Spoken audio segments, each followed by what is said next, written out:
Gratitude journaling.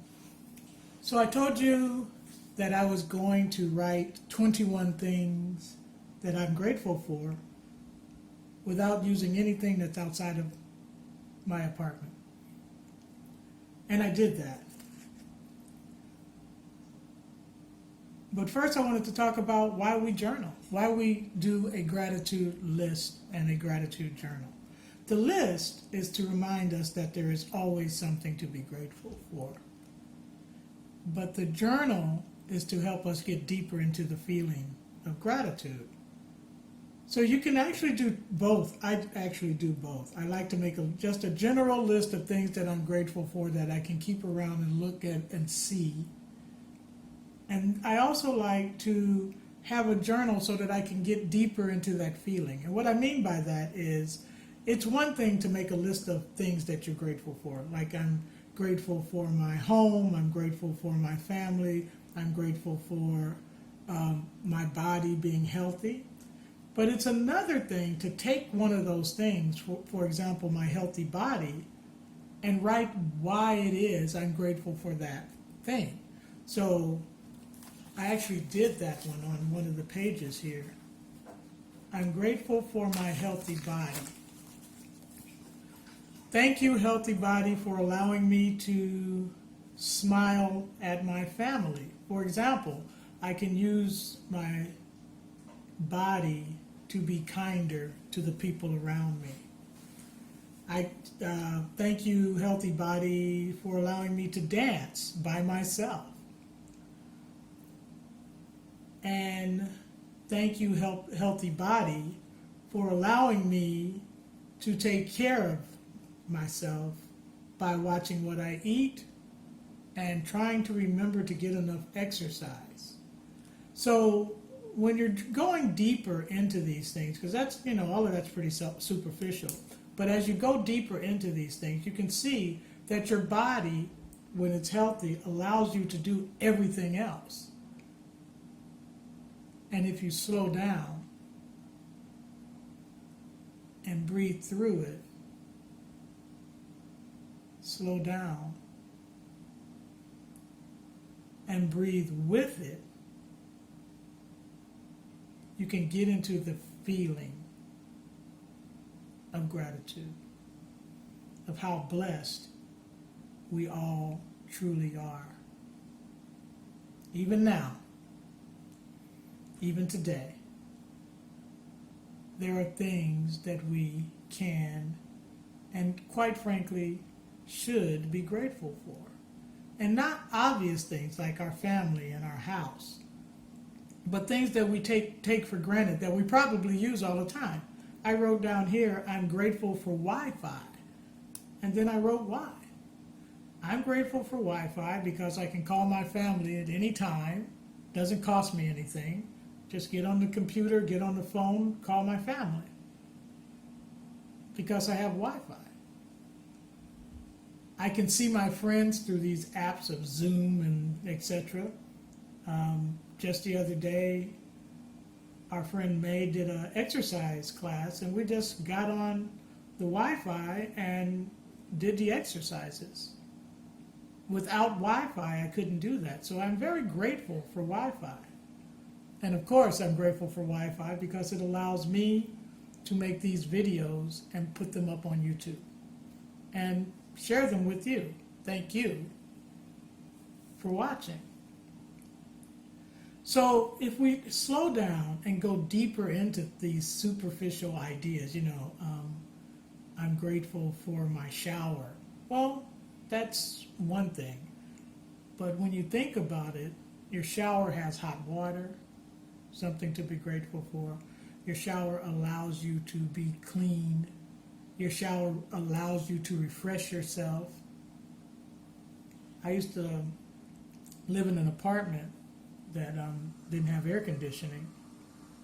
And what my partner and I used to do was we would fill the bathtub with cold water. And when we were hot enough and brave enough, we would get into that cold water and cool our bodies off. What a thing. What a nice thing to have in your house. Just warm water, hot water, cold water coming in anytime you want it. Just turn it on and turn it off. When you really think about that, and you can think about people who don't have that,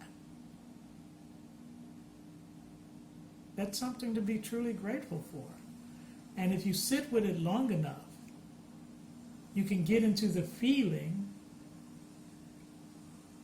of gratitude, a deep feeling of gratitude. So I wanted to show you, this is a book I just got just to start doing these videos with. I have another journal that I do gratitude journaling in, but I wanted to show you what I did. So I decided that I had told you I was going to write 21 things without looking outside of my home. And these are the things that I found in my home that I'm grateful for. I'm grateful for breakfast. I'm grateful for this apartment as a whole. I'm grateful for fresh flowers, my health, Wi-Fi, we've already talked about those two. Television, which I separated from Wi-Fi, and the reason is that our Wi-Fi has been a little wonky, and so when someone is doing something on the Wi-Fi, the other one of us can turn on just television and just flip around and see what's on. For those of you who don't know, my partner and I are living in Southeast Asia right now, so our Wi-Fi is probably better than a lot of people's, but it's not really great when everybody's at home like we are right now. And so television is something to appreciate because I never know what I'm going to see on television. I never know what's going to be. I don't know if it's going to be in English. I don't know if it's going to be something that I recognize. But when it is, like the other day I watched Silverado, it was great. It was great. I got to sit and watch a movie that I really like in Vietnam, in English. So yeah, I was grateful for that. Especially when you can't leave the house. It's not, it's nice to have these distractions and entertainments. I also wrote that I am grateful for this desk. And that's the one that I want us to do together. Why this desk? So then I can start with this. Thank you, desk.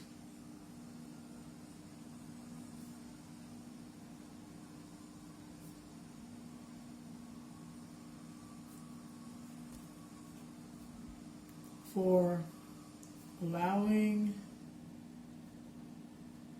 me the space to make videos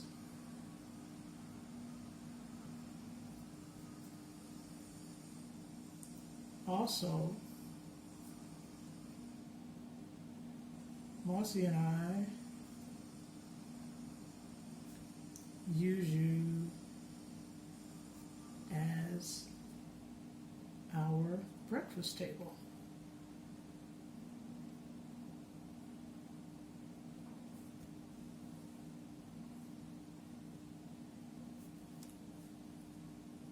Third,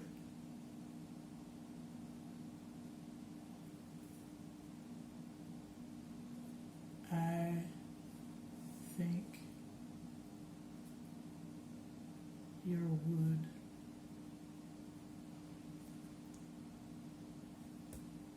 is beautiful.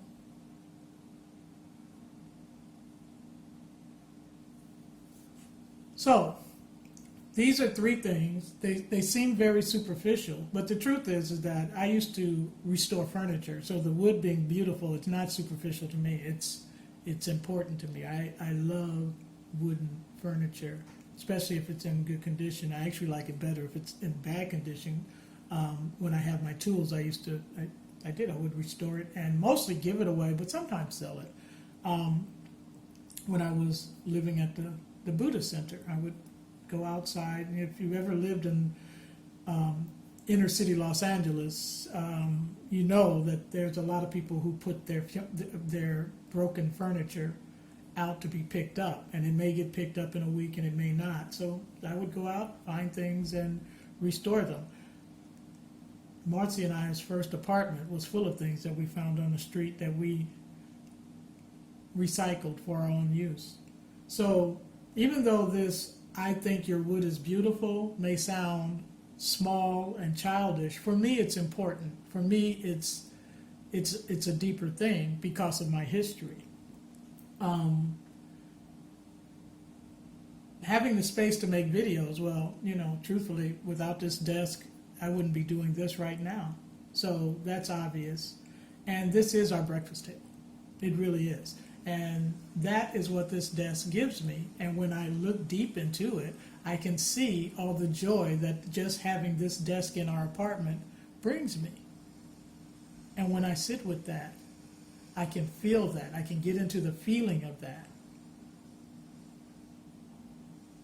And I can move through the rest of my day in gratitude. So I wanted to show you some other techniques that I think that you can use to make your own gratitude journal. Like I said last time, I like to start off with just thank you. So this one I started off saying, thank you, all the people, animals, gods, goddesses, bodhisattvas, Buddhas, Orishas, and all other helpful beings. What am I grateful for? I am always grateful for my partner, my loving family, my old good sister friends. This week, a group that Marcy and I have belonged to since we actually joined it separately. We've belonged to it longer than we've known each other. Called it changed names. It's called Blue now, Black Lesbians United. Blue. They had a video conference that we joined. It was really early in the morning for us, but we made sure that we were up and dressed and got on it and got to wave at some of our friends. So my old good sister friends mean something to me. It makes me happy to think about just that hour that we spent seeing some friends that we haven't seen for well over 5 years. And my traveling buddies.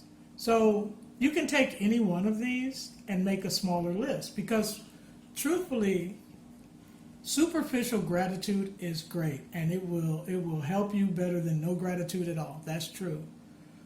But the deeper you can get into gratitude, the easier everything else becomes.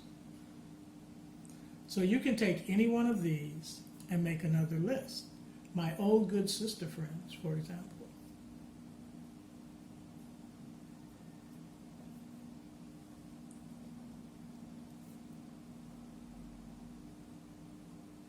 And then you can just list a few of them, Queen,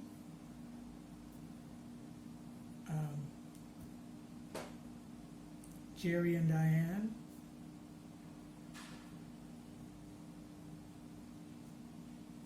these are people who actually visited us when we were living in Thailand.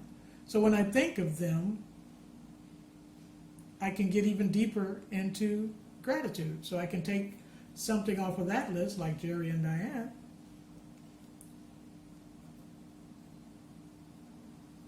and write 3 things I appreciate about them. They are our card buddies. Whenever we go back to LA, Jerry and Diane always invites us over to have a card night, just the 4 of us. We bring a little snack and we sit around for hours dealing and shuffling cards and catching up. It's one of my favorite things to do when I get back to Los Angeles. And if I sit with that, I can really feel the gratitude that comes with it. So these are some techniques that you can use when you're writing your own gratitude journal. We will be getting back to this. I will do some more videos on gratitude journaling because I have several different techniques that I'd like to share with you. But more importantly is that I hope you do something. They're called micro habits, and I hope you get into the habit of writing 3 things that you appreciate, that you're grateful for every day. I don't care if you write it with pen and paper. I prefer you to, but if you want to put it on your phone, that's fine. Want to type it into your computer, that's fine. If you want to just say them to yourself in the morning, that's fine. Whatever it is that you will do consistently and stick with, that's what I want you to do. But I want you to sit with it, and I want you to feel the gratitude. Make the list, slow down, feel the gratitude, continue your day. Thank you for watching.